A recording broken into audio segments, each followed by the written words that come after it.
Ellory is turning a year. I have been anxious about the date. We're almost a year, and I don't feel like it's better. This is forever a part of our lives. It's a scar that it's not visibly present. Grief stems from the love that you have.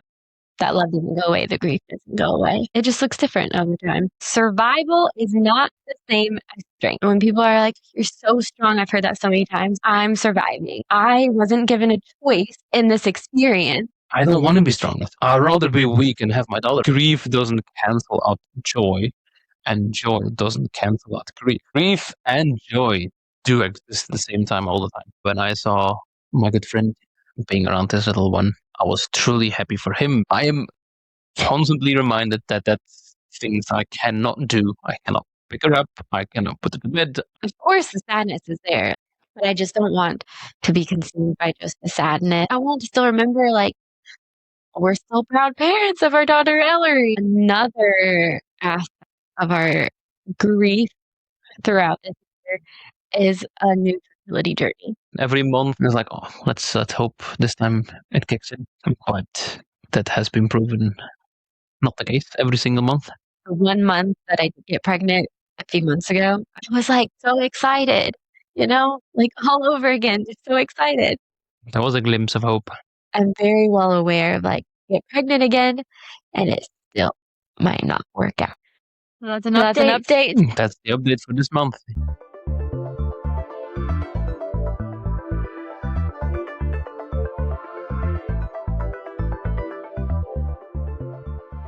We're back in the leisure room. That is true. Have people asked where the name leisure room came from? No. No? No. No one has. There is a meaning behind it. It's not just a random thing. I mean, it's an official English word, not very much used in the US, but it's right. Well, I think we would say leisure. Leisure. Okay, leisure, yeah. There's the British and the American English variant. Or the Ireland version, yep. Or Ireland. I mean, that's where it came from. For us, it came from there, but I guess all the rich castle owners in England know what a leisure or a leisure room entails. Yeah. It's basically a room to wind down and talk. Yeah. So it's fitting for this. It's basically a fancy library with coffee. Oh, we're missing the coffee. We've got the book. Yeah, you gave me water. Yeah, I thought you said you wanted water, which I was in my mind thinking, oh, he said water. That's right. Anyway. Let's get on to the podcast. This is the 8th podcast episode of this year's campaign in stillbirth prevention and placental health and our story around Ellory. Oh, that was a long intro. Between this recording and this release and the next one, Ellory will turn 1 year. Yeah. It's been 1 year already. If you think about it, yes, it is crazy. But granted, I've run 7 marathons right now, so also that part is crazy. Yeah, that too. And officially over halfway. Yeah. And it's going well so far. I can speak for myself. I don't know how much you like the vlogging and all that. Oh, I love it. I mean, we did it always before all of this anyway, so True. I love doing it. We expanded onto our own personal/private recording and brought the campaign into it. That's why the name is the name. The Kiddos Diaries. Yeah, we would always vlog our travels and trips, or just life, like our house and renovating it and everything, just for our future kids. And we'd always be like, we start the videos like, "Hey, kiddos." Yeah, that's where it came from. Just to have our kids. Because you can always go through your grandma's picture books, but we thought let's do a video picture book. Yeah, it was always so hard when we traveled to look at photos and have photos really show what the experience is like. So then I started doing videos. First video we did was that Croatia? Yes, that was me cycling to Croatia. That's still on YouTube, by the way. Yeah. Anyway, we're getting off topic. Anyway, Ellory is turning a year, Yeah. or was supposed to be turning a year. Mhm. How do you feel? How do I feel? Um, I have been anxious about the date approaching. I think the analogy, and I think I will have quite a few analogies in this episode, but the analogy I like to make, or I feel myself, is the few times I broke up with my girlfriend. Because the first year, it's like, oh, a year ago we were doing this. Oh, a year ago we were doing this, you know? But once that year passes, you can't be like, oh, 2 years. Then the magic is over. Okay. So I think that's where I'm like, all right. Once this year of the date will pass, I think most of it will like subside and like, gets processed. Obviously, we will have our Raleigh Marathon in November. That will also be a like an a year since. So I think it might be up until December in this case until I process everything. I guess we'll see. Right, right. You never know. Never know, but at least the birthday is gonna be a big one. It's on a Saturday this year, so at least I don't have to take time off. Although I wish we could then and go away somewhere. Right. Oh, you're working anyway. Yeah, we just got so many travels that Got so many travels, so at least we have that Saturday off. Yeah. And we can be by ourselves. Phones off. Nobody needs to disturb the day Yes. between you and I and heavenly Ellory. Love that. So yeah, I've been nervous about that. Um, and I think most of the nerve came in conjunction with being in Belgium for the first time since. And a few of my friends, our friends, have gotten a little one, and I think that's going to be part of the topics we talk about in the book is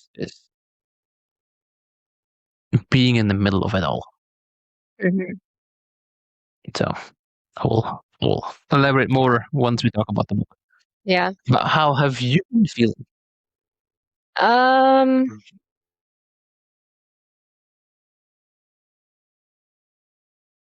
Not the best. no, I don't know. Up and down. I think the break in Europe kind of helped in a sense a little bit, Okay. aside from a few particular moments with my friends, which you briefly mentioned, we'll talk about more later, but I think overall it was just I was not really in love before. Mm-hmm. And so I feel like coming back maybe a little bit of a lesser drain on me emotionally, but I think I was in more anticipation when it was her 10th and 11th month. And now that it's her 1 year, I don't feel quite as in anticipation for whatever reason. I don't know. But it's like very strong. Like I know that it's coming. It's just not where like my focus is. I think honestly, I'm just like a lot of days just feel like I'm drowning in the grief and I can't even focus on that milestone coming in, Hmm. if that makes sense. So I think where you were saying that when that year kind of comes and goes, maybe you'll feel like you've processed a lot and maybe it'll get better after that. I'm very much in this state. We're almost a year and I don't feel like it's better. Yeah, that's the difference between you and I. How you process it, how I process it. This book says like the title of it, we're going to talk about it more later, but it gets better. And I'm just kind of in this position right now where I'm like, no, I don't feel that way necessarily right now or recently. I haven't felt that way. I feel like I've been struggling more than I did in the first few months. I'm also very hyper aware, I think, of like, this doesn't end. Yeah. You know, like, so many times I'm just sitting there upset, and I'm just like, "But this is forever now. This is forever a part of our lives." Yep. And I hate that. Some people would argue, let's make a second child and let's get it over with. I've heard those things, not in those words, but in those contexts. And maybe that might be true, but that's the difference, the big difference between us and other parents that have had a loss as like a second or a third or even a fourth child, because we don't have anybody else to take care of besides our cats. Right? But those don't replace a baby. For some people they do, but not for us. And not that a second child will either. I do think it will help in the sense of More purpose. it will allow us to channel, our, like, mom and dad energy into having a living child, and I've said this so many times, like, I feel like for me, there's, like, these 2 aspects of grief, and one is, like, Ellory as a human, as our daughter, and then one is just, like, a baby, and, like, not having a baby here and not being able to channel our mom and dad energy into raising a baby. So I do think on one hand it will help with that, but it's not gonna take away from the grief of losing Ellery. No. And then it's always like it's so complicated because then it's like, oh well, this child should have a big sister to play with. Yeah. Well, our lives and our thoughts have forever been scarred. That's the only way I would like to describe it. Yeah. It's a scar, that it's not visibly present; it's just mentally present. And that ties into everything, even the few evenings that we had with friends of ours, with the new little ones. It's a constant itching of a knife into the wound, Yeah. because every cry, every picking up, every smile from the parent, the little one, just everything. It's like a constant reminder that you're, yeah, slapped in the face. On a different note, before we go to the book, we ran a marathon. Well, I ran a marathon. You cycled one I did, yes. for the second time this year. Yeah. On June 11th, July 11th, we ran the Belgian marathon, the one that I can say I organized myself. Yes, you did. Even though it was just a small organization thing, it was still a lot on top of practicing for the marathon, doing a full-time job, traveling across continents, arranging everything. I designed the medal myself. I had it ordered myself, which was also tough because this was CNC printed and a lot of back and forth between like, oh, this is too small, we can't make this cut, please redraw. So a lot of work in the medal, a lot of work in the trophy that we gave all the participants, the emailing with the participants, and just the day itself, making sure there is food and just the whole event works out, and the flowers and the stops, the pit stops, and yeah, I mean it's a whole event, but it's a lot of organizing, especially when you do it yourself. The biggest issue that I came to realize whilst running the marathon was because I was organizing everything myself and we were preparing everything until, I don't know, 10, 11 o'clock the day before. I did not have a marathon running mindset. Mhm. I was carb loading and I was doing my thing, but I was also working until 8 that day because time difference.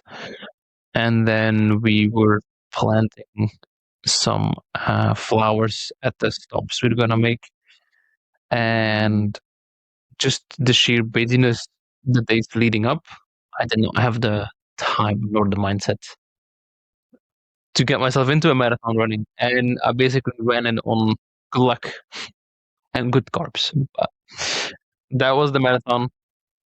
We did raise our goal, We did, which was awesome. raise our goal amount. And we finished together. how we did our finish ceremony. Yeah. Pretty beautiful, I feel like. I think so too. It was nice to take that opportunity to Right. do that together. Yeah. That'll be the only time we ever get to do it together in these marathons. Probably. That was a beautiful finishing ceremony almost. With the 3 Days Grace song.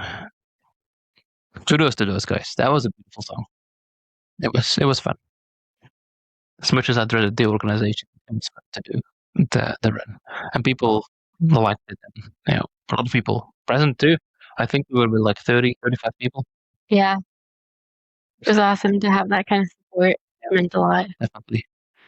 So yeah, we don't have a special guest this week, but we do have a book review. So we both read this book, and we're gonna put our own emphasis onto it because it's from a mother, Jessica Daniel, who lost her son about 17 years ago.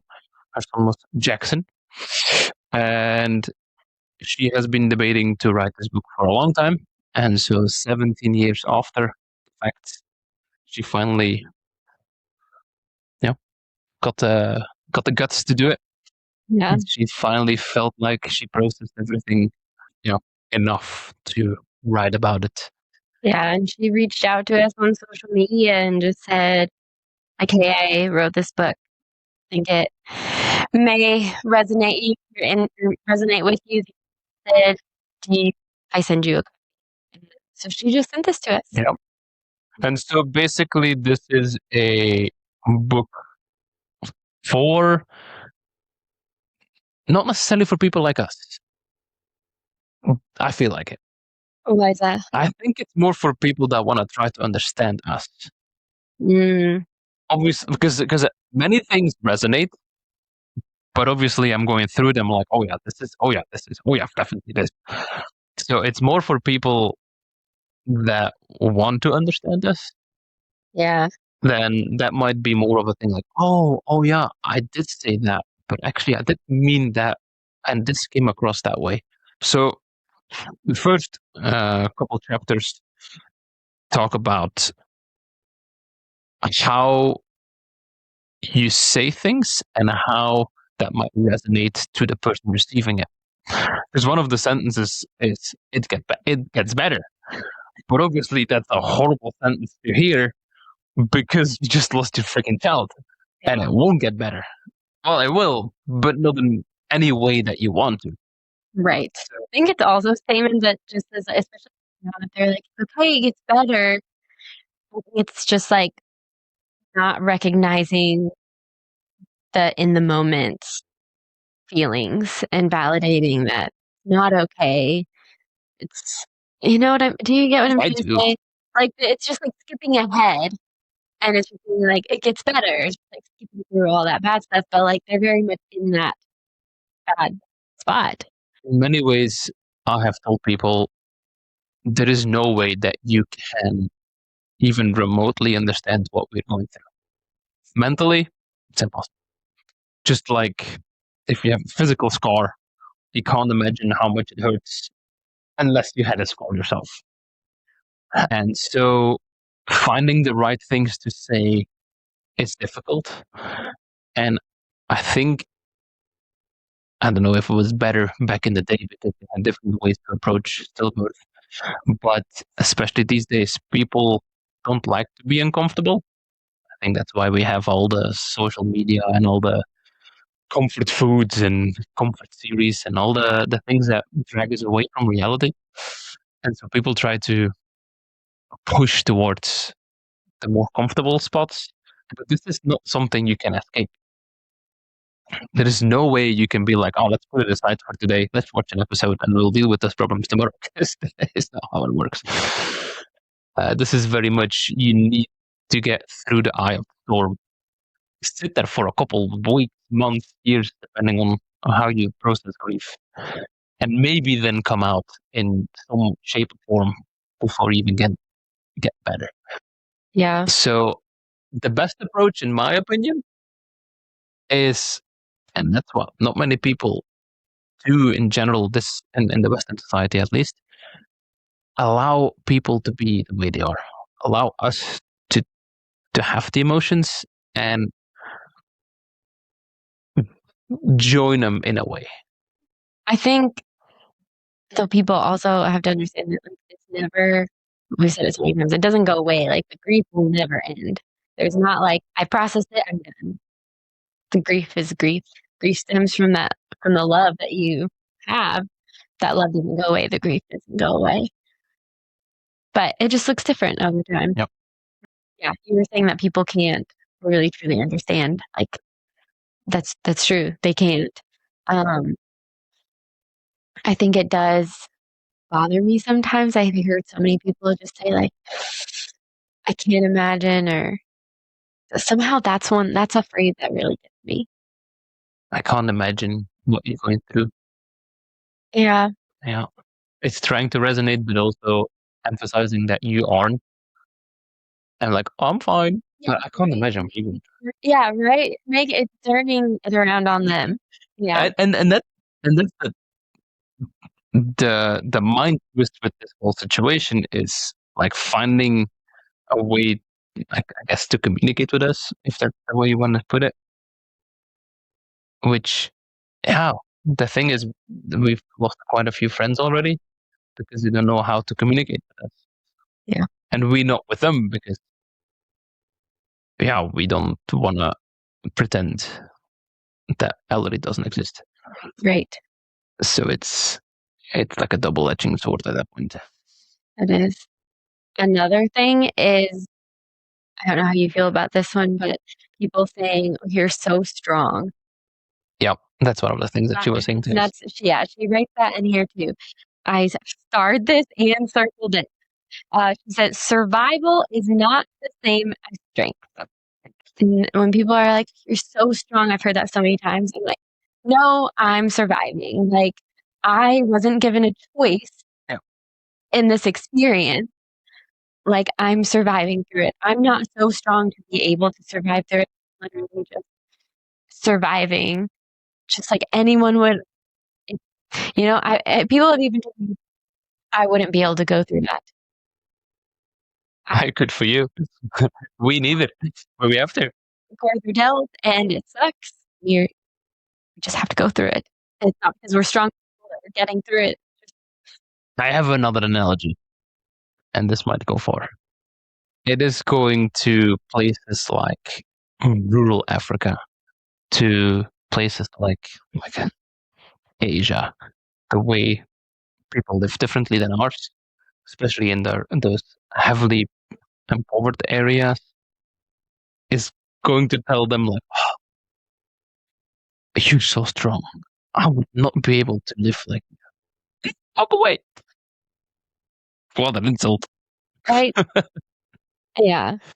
And obviously everyone's gonna handle it differently in their own way, but yeah, It's not something you choose to do. no. It's not something you enjoy doing, and it's definitely not something you wish upon yourself. So you're so strong. I don't want to be strong necessarily. Yeah. I'd rather be weak and have my daughter with me. Mhm. I mean, if you think about it.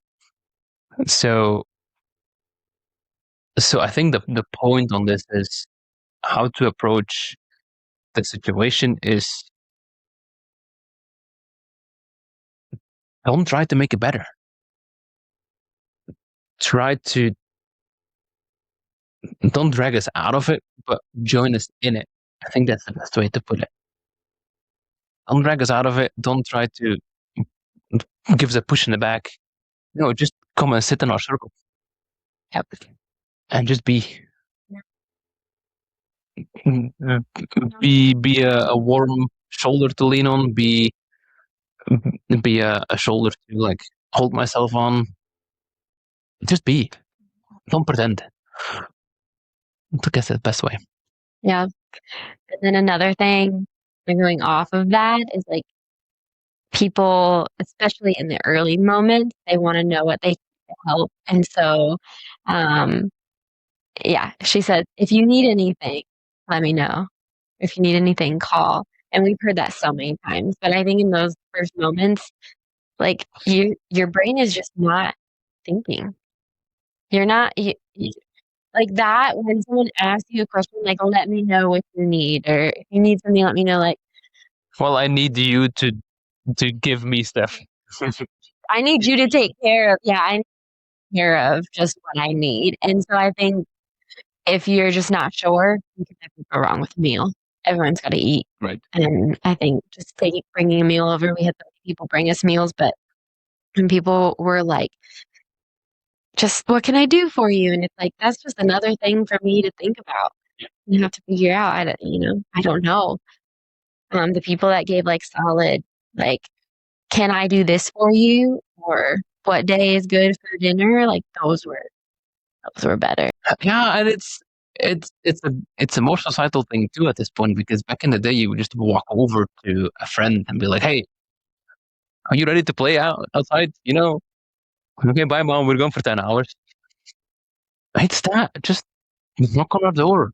We'll tell you if we have time or not. We'll have a drink. Would love to have a drink. Yeah.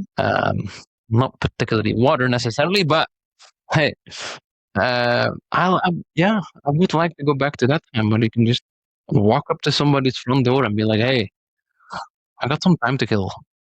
Are you available?" Right. There were a few things that I marked. It gets better. That's one of them. Let me see. It will get easier because yeah, she was, like I said earlier, she had topics with all kind of sentences. Like one of them is, "It gets better." I mean, like, what kind of better? My daughter will never come back. I think when people say it gets better, I think what they mean is like with time, as time goes on, you better learn to cope with your grief. You better learn how to live with it without it without it like consuming you, I guess. I think that's what people mean. Well, at every sentence that she brings up, she also has like a box that says what you might have meant and what you could have said instead. Yeah. So I will just do the could have said instead. You will read the book yourself if you want to know what else she was talking about. But in terms of when people say it gets better, you might want to say, "I'm here for you now and later. You don't have to rush it." That's another one. Don't rush it. Just yeah, like sit with that. Or "I'm not going anywhere." That's another one, and I actually feel touched by right now because you want people around you. You want support from physical human beings. You don't want to have a text or you don't want to have a word. I mean, you just lost a physical person that you're supposed to hold for 18 years ish. Let me get support from other human beings physically. Um, so that one is actually, it resonates right now, even. I'm not going anywhere. Feeling supported in that way. The other sentence that she had was "at least." I haven't heard that one yet. Uh, no, At I least, don't. at least you have other children. Not applicable in our case. But I mean, what kind of sentence is that? At least you have other children. Yeah, that's terrible. I hope nobody has that. I think in our case, I guess the most equivalent would have been like we heard a few times. At least I did. Like when are you gonna have another kid, or when are you gonna have another baby? Like very early on, like in the days or weeks after losing Ellory, as if, and it came across as if having another baby would just fix this. Back in the day, that was the thought. Just make another, and that's why people had 11 kids. Yeah. Half of them didn't make it past 5 years old. Right. Another one is "at least they aren't suffering." I was like, yeah, true, but I wish they weren't suffering either. Yeah, they could be alive and not suffering. Like, I don't. Let's choose for that option, will we? So at least, I luckily haven't heard it very often, but Mhm. it's probably because of our case. But another one that another sentence she had here was "grief doesn't cancel out joy, and joy doesn't cancel out grief. Both exist at the same time without diminishing each other." And that's how I felt in Belgium, almost most of the time, almost all the time. Actually, you see people with kids, especially those friends of mine. I am constantly reminded that that's things I cannot do. I cannot pick her up. I cannot put her to bed. I cannot see you breastfeed. When I saw my good friend um, being around this little one, I was truly happy for him because yeah, obviously they have a child. Very happy and supportive and all that kind of stuff. But obviously, every single cry, every single move, sound is just to remember that I don't have that. He asked me to carry him at one point, and I'm like, that's a bridge too far. That would be like bragging, almost. Like, hey, carry my thing because you have it. And I'm like, yeah, that's a mental thing is one thing. The mental pain is one thing. There's just no physical um, part of it. And if I now have to carry a little one and then give it back, Yeah. Oof. Yeah. you know, and it didn't mean anything wrong with that. Definitely not. And please ask me again to do it. But Um, your other also had their little one, and we went and we saw them as well. That was tough yes, that was a tough day. because that baby was like born 2 weeks after Ellery, and so it was like constant, like visually seeing everything that Ellery Could have been. could have been Yep. doing. He was like walking around on like with this little walker thing, like just everything. It was like hit really hard and hurt a lot. Oh, especially at this age, like a year. That's when all those changes, a lot of milestones are hit. Yeah. So I mean, it will be tough regardless, because then in 2 years it will be first birth, and then whatever else the milestones are down the line. True. But obviously, hopefully by then we have one or two more living child or living kids, and have our own milestones to be looking forward to. But at this point, there's only that kind of comparison. Right. It's also hard because we never experienced raising Ellery through any stages. And so for me, like throughout the whole pregnancy, we're imagining, right, what a newborn stage is gonna look like. Yeah. Like at least for me, like that's just all we would think about. Like that's kind of what we talked about is through that new stage. In the first 3 months, that's how far ahead you can look as a parent, I think. Yeah. Yeah. So then like this stage is just like I feel such a disconnect because there's just so much missing in my brain between that newborn and there. Yeah, it's tough, but it's something that you have to go through, for us at least. So in that sense, it's double, I guess. People listening to this, like, yeah, at one point you say all the terrible things, and then I'm not going to ask you out, or I'm not going to ask you to come over. But then that ties into the other thing that I was going to talk about. It's the secondary losses that come from losing your child. And she says it very beautifully, but that's the exact right word, the secondary losses. Because first you lose your little one, and then you lose friends, family, because one, they don't know how to reach out to you. Two, you might be too negative of a block of energy, or whatever the reason might be. And we've experienced those things. And those are almost more painful. Yeah. And it just adds more to the whole grief process when you've just lost your daughter and now you're losing these people who you thought were supposed to be there. Or that you I mean, in Belgium, and I think in English too, we have, or in Dutch, we have the saying, like, in the worst moments, you know your true friends. Very true. Yeah, that's true, you know? And But this is a little different too, because from one moment I can be very happy and like very talkative with my friends, and the other moment is like, oh, I'm griefy, okay, and don't talk to me, and everything is negative. So it's yeah, the the waves that definitely, or the phases that are definitely existing whilst going through grief, and you experience it a lot differently than I do. You're a lot more touched by stuff, and I'm also touched, but I don't express it as much because those days were also tough for me. Yeah. But I can, yeah, less express it. Yeah. I don't know how else to explain it. Separate it maybe a little bit. Yeah, Whereas I'm just like in the once that hits me, then I'm just like down for the count, I feel like.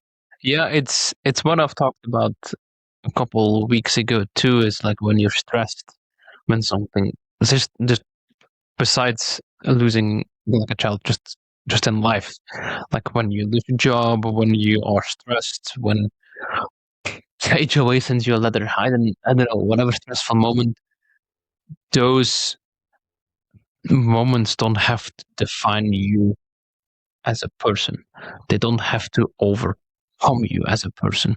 You are not the depression from the HOA letter. You are not the the depression from your boss letting you go.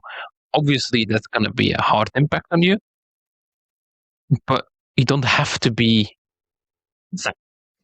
Yeah. And that's where I've for the last 3 years I've learned a lot, and trying to separate, or not being consumed. That's maybe the best word. Not being Yeah. consumed by those events. Yeah. Um, and that's tough.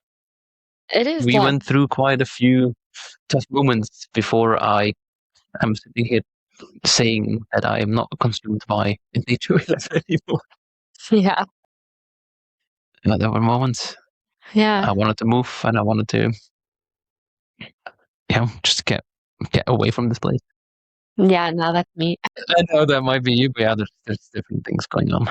Yeah. We've been from the beginning, like, wanting to still have positivity about our daughter and, like, remember, honor, and celebrate her. That's why we're doing all this.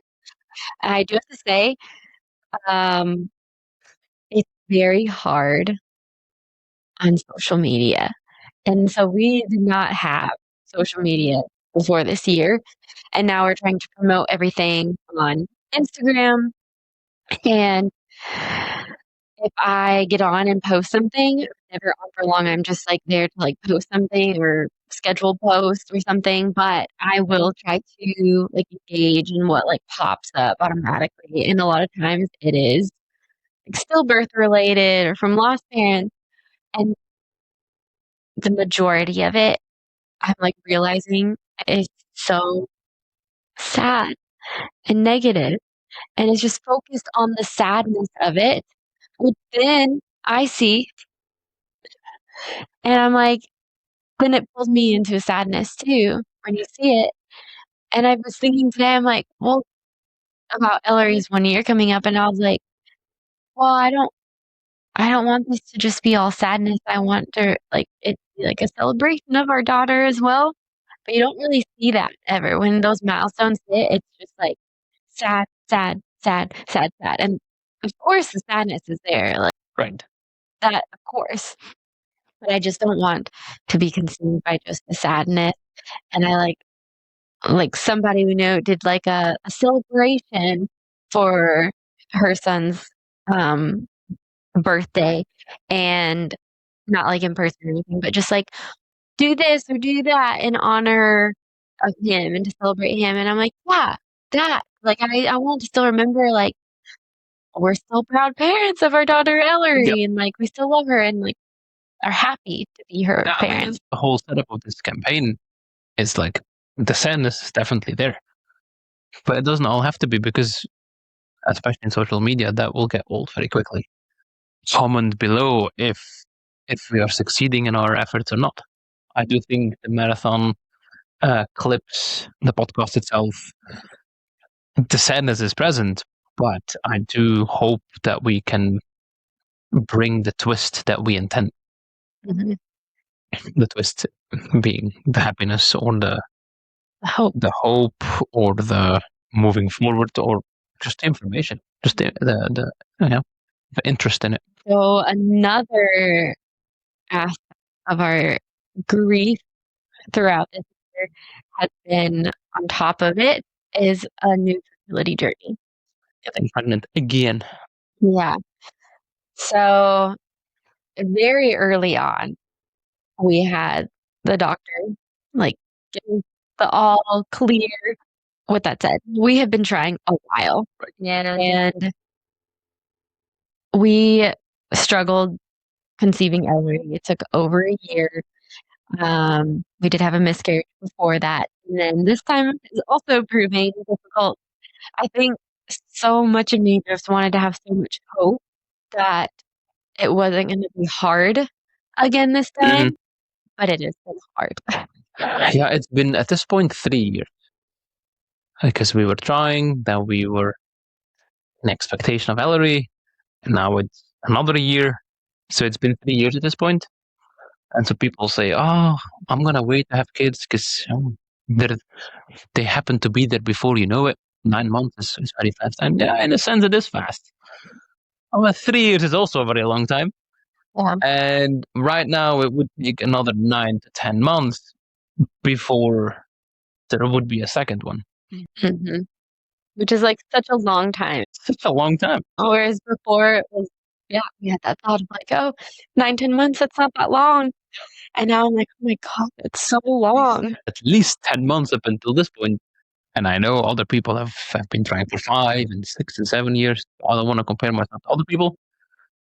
So yeah, it is dreadful. Yeah. I've been every month. It's like, oh, let's hope this time it kicks in. But that has been proven not the case every single month. Yeah. I'm gonna start to figure out why that might be.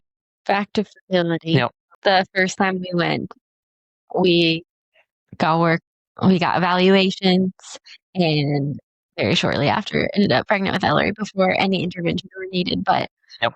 looks like we're going back there. It's just I had so much hope, I feel like. I was like with Ellery's 1 year coming up,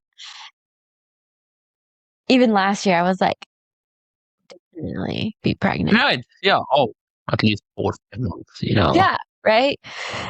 And so as each month goes on, I feel like my hope, like, decreases that much more. Right. But and then it's also adding, like, a more complex layer to the grief of having lost Ellery too, and, like, not being able to have another baby and, like, what is going on, and trying not to stress about it. 'Cause that's the other thing is this whole fertility journey, I feel like it's just been at so much the forefront of my mind. Mhm. 'Cause, like, before, not so much, Course not. Yeah. but now it's just, like, very much there, and I don't like that about it, you know? Like, don't like that consuming in that sense.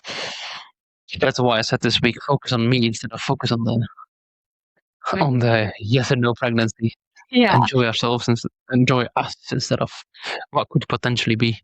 Yes, yes, which is true, 'cause that's I think the 1 month that I did get pregnant a few months ago, I guess it's been now, I was so scared to know what it would feel like to have, like, a positive pregnancy test, and I was like, I might just be, like, so fearful, but I was, like, so excited, you know? Like, all over again, just so excited. There was a glimpse of hope. And then, of course, it's also, like, fear of well, one, like, as hope diminishes over the months, um,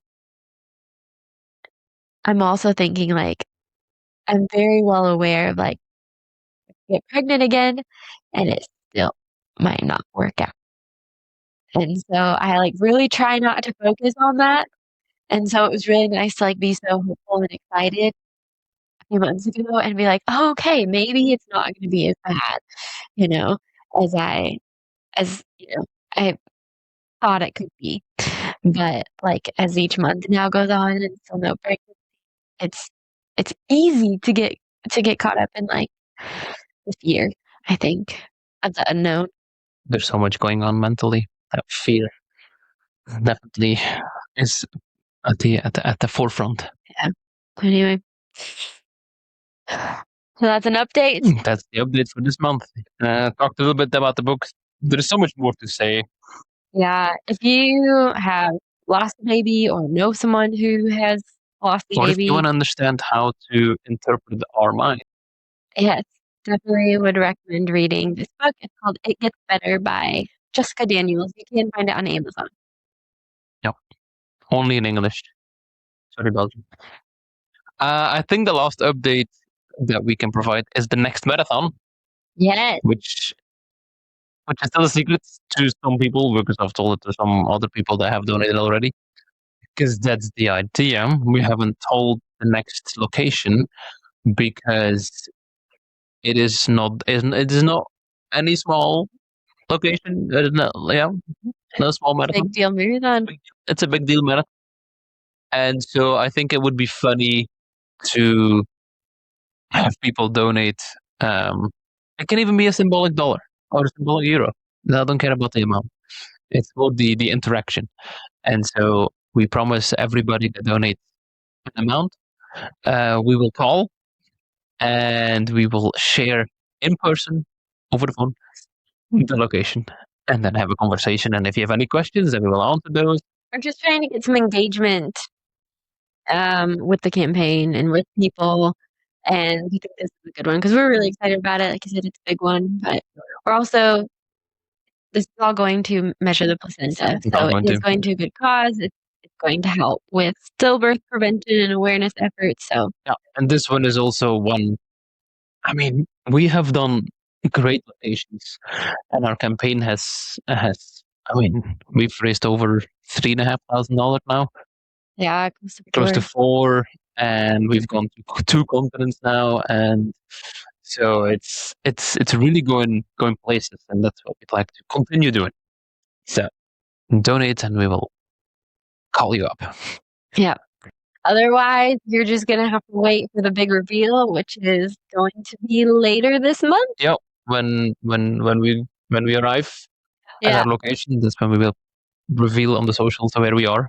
Yeah, make sure you follow. If you don't already follow, make sure you follow because you're gonna want to know the big secret. But we will tell you in advance if you want to. All right. Thanks for listening all the way until the end. I hope you enjoyed it. I hope you learned something from this. And if you have any questions, then below. If you want to donate, then that is givebutter.com/Ellory. And if you want to follow us on the socials, that is the Kiddos Diaries. Anything else? I think that's it. We covered it all. Awesome. All right. See you on the socials.